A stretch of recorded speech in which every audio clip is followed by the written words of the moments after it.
നമസ്തേ കേരളത്തിൽ ഇനി അതിഥി.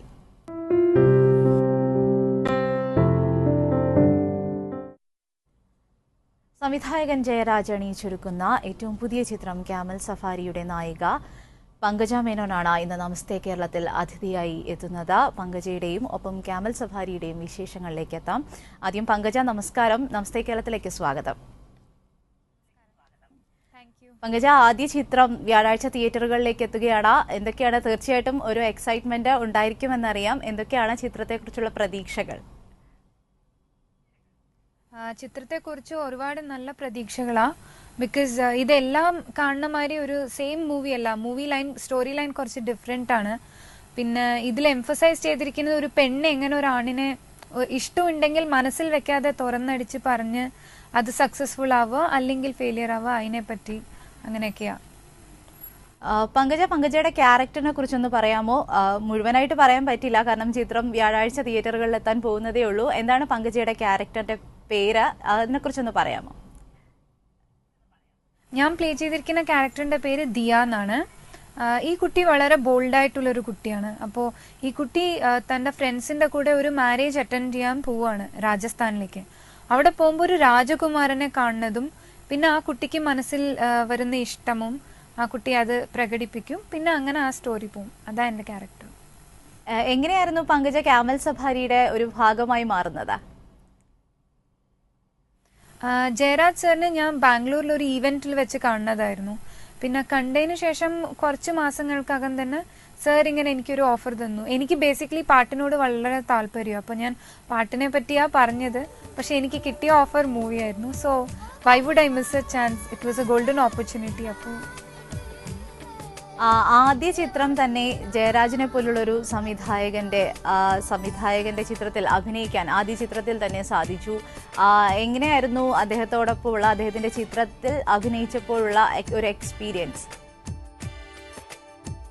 വളരെ നല്ല എക്സ്പീരിയൻസ് ആയിരുന്നു. സർ ഭയങ്കര കാമും ക്വൈറ്റുവാ ആൻഡ് നല്ലോണം പേഷ്യൻസ് ഉണ്ട്. ഞങ്ങൾ എല്ലാവരും ന്യൂ കമേഴ്സാണ്. ഇൻഫാക്ട് ഈ മൂവിയിൽ അഭിനയിച്ചിരിക്കുന്ന എല്ലാവരും എന്നല്ല, ഇതിൽ ശേഖർ മേനോൻ, പിന്നെ ടിനി ടോം സർ, ബിനു ചേട്ടൻ, ഇവരും ഒക്കെ ഉണ്ട്. എങ്കിലും ഞങ്ങൾ ഈ കാസ്റ്റ് ഫ്രണ്ട്സ് എന്ന ഗ്രൂപ്പ് മുഴുവനും ന്യൂ കമേഴ്സാണ്. അപ്പോൾ സർ നല്ല പേഷ്യൻസോടെ ഞങ്ങൾക്ക് ഓരോന്ന് പറഞ്ഞു തരും. ചീത്തയൊന്നും പറയാതെ, മിസ്റ്റേക്സ് ചെയ്താലും അതിനെ ഓവർ ഷാഡോ ചെയ്യണ മാതിരി നീറ്റാക്കിയൊക്കെ ചെയ്യുമായിരുന്നു. പങ്കജ, എനിക്കറിയാൻ കഴിഞ്ഞത് ഇതിന്റെ 99% ഈ ചിത്രം ചിത്രീകരിച്ചിരിക്കുന്നത് രാജസ്ഥാനാണ്. പുഷ്കർ മേള, രാജസ്ഥാന്റെ ഭംഗി മുഴുവൻ ഈ ചിത്രം ഒപ്പിയെടുത്തിട്ടുണ്ട് എന്നറിയുന്നു. എങ്ങനെയായിരുന്നു അവിടുത്തെ ഒരു ഡെസേർട്ട് ഏരിയ, എങ്ങനെയായിരുന്നു അവിടുത്തെ ഒരു അനുഭവം ഷൂട്ടിംഗ് സമയത്തൊക്കെ ഉണ്ടായിരുന്നു? നല്ല അനുഭവമായിരുന്നു. പക്ഷേ എക്സ്ട്രീം ക്ലൈമാറ്റിക് കണ്ടീഷൻസ് ആയിരുന്നു. രാത്രി നല്ല തണുപ്പാണ്, രാവിലെ അതിനും പറയാൻ എക്സ്ട്രീം ഹീറ്റായിരുന്നു. പക്ഷെ എല്ലാവരും കോർഡിനേറ്റ് ചെയ്തൊക്കെ നീറ്റായിട്ട് നന്നായി നിന്നായിരുന്നു. ഇതിൽ അഭിനയിച്ചിട്ടുള്ളവർ ഒരു സമപ്രായക്കാരാണ്, പങ്കജയുടെ പ്രായത്തിലുള്ളവരാണ്. ഒപ്പം സുഹൃത്തുക്കളായിട്ടും ഒക്കെ അഭിനയിച്ചിരിക്കുന്നത്. അവരോടൊക്കെ ഉള്ള ഒരു രസകരമായ എന്തെങ്കിലും ഒരു സംഭവം പ്രേക്ഷകരുമായി പങ്കുവയ്ക്കാമോ? എല്ലാ സംഭവങ്ങളും രസകരമായിരുന്നു. പിന്നെ ഇതിൽ ഒരു വളരെ രസകരം എന്ന് പറയാൻ, ഞങ്ങൾ എല്ലാവരും ഷൂട്ടിംഗ് ലൊക്കേഷനിലേക്ക് ബസ്സിൽ ട്രാവൽ ചെയ്തുകൊണ്ടിരിക്കുമ്പോൾ ഞങ്ങളെല്ലാവരും കളിയും ചിരിയും തമാശയായിട്ട് അന്താക്ഷരിയൊക്കെ കളിച്ചുകൊണ്ട് നന്നായിട്ട് ഫൺ ചെയ്തുകൊണ്ടാണ് പോവായിരുന്നത്. സോ അതൊന്ന് മറക്കാൻ പറ്റാത്തൊരു മൊമെന്റ് ആയിരുന്നു. ഇതിലെ നായകൻ എത്താം അരുൺ ശങ്കർ. തീർച്ചയായിട്ടും ഒരു കുടുംബം എന്ന് പറയുന്ന ഒരു സിനിമാ പശ്ചാത്തലത്തിൽ നിന്ന് എത്തുന്നു. എങ്ങനെയായിരുന്നു അരുൺ ശങ്കറിനോടൊപ്പമുള്ള അഭിനയമൊക്കെ? It was nice. It was very professional and അരുണിന് കുറച്ചും കൂടെ എക്സ്പീരിയൻസ് ഉണ്ട്, കാരണം തിയേറ്റേഴ്സ് ഒക്കെ ചെയ്തിട്ടുണ്ട്. സോ വേണ്ട സമയത്ത് വേണ്ട മാതിരി advice. So it was nice, നന്നായിരുന്നു. അതുപോലെ തന്നെ പങ്കജ, മലയാളികൾ ഒരിക്കലും മറക്കില്ല ജോണി വാക്കറിലെ സ്വാമി എന്ന് പറയുന്ന ഒരു കഥാപാത്രത്തിനെ. കമലാണ് അത് ചെയ്തിരിക്കുന്നത്. അദ്ദേഹത്തിന്റെ ഒരു തിരിച്ചുവരവ് കൂടിയാണ്, മലയാളത്തിലേക്കുള്ള ഒരു തിരിച്ചുവരവ് കൂടിയാണ് ക്യാമൽ സഫാരി എന്ന ചിത്രം. അദ്ദേഹത്തോടൊപ്പം കോമ്പിനേഷൻ സീൻസ് ഒക്കെ ഉണ്ടായിരുന്നു. എങ്ങനെയായിരുന്നു അദ്ദേഹവുമായിട്ടുള്ള ഈ ചിത്രീകരണ വേളയിൽ? എങ്ങനെയായിരുന്നു? അദ്ദേഹം വെരി മെച്യൂർഡ് പേഴ്സണാണ്. സോ ഞങ്ങൾക്ക് നല്ല ഗൈഡൻസ് തന്നിരുന്നു. എനിക്ക് അദ്ദേഹവുമായിട്ട് ഫ്രെയിം ഷെയർ ചെയ്യാൻ ഓപ്പർച്യൂണിറ്റി കിട്ടി. അപ്പോൾ he's A very nice person, നല്ല ഫ്രണ്ട്ലി ആയിട്ട്. Actually he's A villain. അപ്പോൾ എന്നെ ഇതിൽ കുറച്ച് വില്ലനും ആയിട്ടുള്ള സീൻസ് ഉണ്ടാവും. അപ്പോൾ അതിൽ നന്നായിരുന്നു. He was very nice. ചിത്രത്തിന്റെ പാട്ടുകളിലേക്ക് എത്താം. ഞാൻ നേരത്തെ തന്നെ സൂചിപ്പിച്ചു, രാജസ്ഥാന്റെ ഭംഗി മുഴുവൻ ഒപ്പിയെടുക്കുകയാണ് ആ ചിത്രം. അതോടൊപ്പം തന്നെ പാട്ടുകളും ഒരുപാട് കളർഫുൾ ആയിട്ടുള്ള ഗാനങ്ങൾ. എങ്ങനെയായിരുന്നു പാട്ടുകളുടെ ചിത്രീകരണ വേളയിലൊക്കെ? ചിത്രീകരണ വേള ഞാൻ പറഞ്ഞ മാതിരിയായിരുന്നു. ലൈക്ക് നല്ല നല്ല രസമായിരുന്നു കാണാൻ ആകെപ്പാടെ. അവിടെ ഞങ്ങൾ ചിത്രീകരണത്തിന് വേണ്ടി രാവിലെ എണീക്കുന്നത് ഒരു 4 o'clock ആകുമ്പോഴത്തേക്കൊക്കെ എണീച്ച് 5 ആകുമ്പോഴത്തേക്കും റെഡിയായി. സൺസെറ്റും സൺറൈസും ആ ടൈമിലൊക്കെ ആയിരുന്നു shooting. So it was very nice. നല്ല നല്ല ഭംഗിയുണ്ടായിരുന്നു. പങ്കജ, ചെറുപ്പകാലം മുതൽ തന്നെ സിനിമ ഒരു പാഷനായിരുന്നു. എങ്ങനെയായിരുന്നു ഇതിലേക്കുള്ള ഒരു എൻട്രി? എങ്ങനെയാണ് മനസ്സിലേക്ക് വരുന്നത്? ഞാൻ ചെറുപ്പകാലത്ത് ഇപ്പോഴും ഇൻഫാക്റ്റ് ഇത് അഭിനയിക്കുന്നതിന് കുറച്ച് മുമ്പ് വരെയും ഒരിക്കലും സിനിമയിൽ അഭിനയിക്കണം എന്ന് ഞാൻ വിചാരിച്ചിരുന്നില്ല. It is just a coincidence and destiny, അനുഗ്രഹം എന്നൊക്കെ പറയാം. അങ്ങനെ കിട്ടിയതാ. എന്നിരുന്നാലും ഇപ്പോൾ ആദ്യ സിനിമയിൽ അഭിനയിച്ചിരിക്കുന്നു. എന്താണ് പങ്കജയ്ക്ക് തോന്നുന്നത്? ഒരു സിനിമാ സ്റ്റാർ, അങ്ങനെ ഒരു താരപരിവേഷമൊക്കെ എത്തി തുടങ്ങിയോ? അങ്ങനെയൊന്നുമില്ല. ഇറ്റ്സ് ജസ്റ്റ് നോർമൽ ഇപ്പോൾ.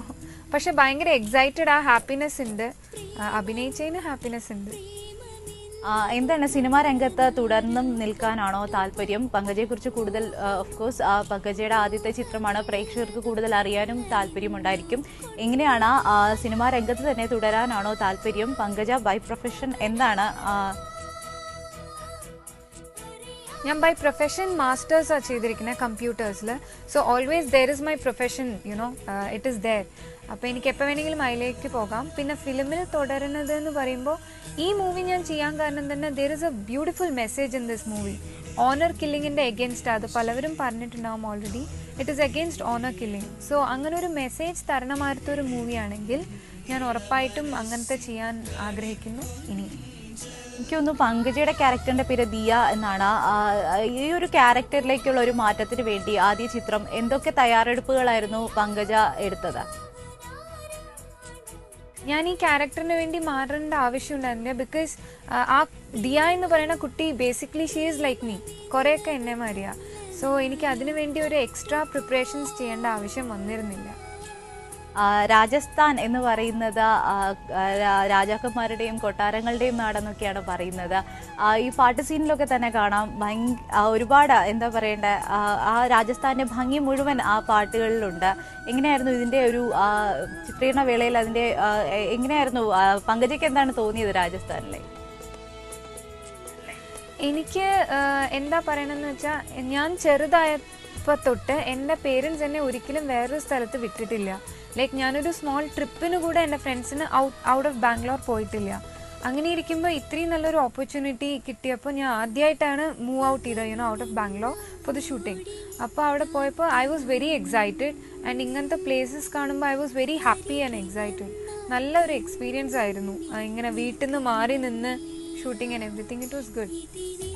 പങ്കജയുടെ ഭാവി പരിപാടികൾ എങ്ങനെയാണ്? വ്യാഴാഴ്ചയാണ് ആ ചിത്രം റിലീസ് ചെയ്യുന്നത്. എന്തൊക്കെയാണ് പുതിയ ചിത്രത്തിൽ അഭിനയിക്കാൻ അങ്ങനെ എന്തെങ്കിലും ഓഫേഴ്സ് വന്നിട്ടുണ്ടോ? ഓഫേഴ്സ് ഉണ്ട്, പക്ഷെ നമ്മളൊന്നും തീരുമാനിച്ചിട്ടില്ല. ഇനിയും ഞാൻ പറഞ്ഞില്ലേ, ഞാൻ ഉദ്ദേശിക്കുന്ന മാറ്റ സ്ക്രിപ്റ്റ്സ് വരികയാണെന്നുണ്ടെങ്കിൽ ഞാൻ വീണ്ടും തീർച്ചയായും അഭിനയിക്കാൻ താല്പര്യപ്പെടുന്നു. പങ്കജ, അവസാനമായി പ്രേക്ഷകരോട് എന്താണ് ഈ ചിത്രത്തെക്കുറിച്ച് പറയാനുള്ളത്? പ്രേക്ഷകരോട് പറയാൻ ഞാൻ ആഗ്രഹിക്കുന്നത്, ഇത് വളരെ നല്ലൊരു മൂവിയാണ്, എപ്പോഴും കാണുന്ന മാതിരിയല്ല. സോ നിങ്ങൾ എല്ലാവരും പോയി തിയേറ്ററിൽ കാണണം, ഞങ്ങളെ പ്രോത്സാഹിപ്പിക്കണം. ഇനിയും ഞങ്ങൾ നിങ്ങളുടെ മുമ്പിൽ ഇങ്ങനെ നല്ല നല്ല വേഷങ്ങൾ ധാരണം ചെയ്ത് വരാനായി പ്രാർത്ഥിക്കണം. വളരെയധികം നന്ദി പങ്കജ, നമസ്തേ കേരളത്തിൽ അതിഥിയായി എത്തിയത്. ഏതായാലും ക്യാമൽ സഫാരിക്കും ഒപ്പം പങ്കജയുടെയും അതിലുള്ള എല്ലാവർക്കും എല്ലാ ആശംസകളും നമസ്തേ കേരളം നേരുകയാണ്. വളരെയധികം നന്ദി നമസ്തേ കേരളത്തിലെത്തിയവരാണ്. താങ്ക്സ്.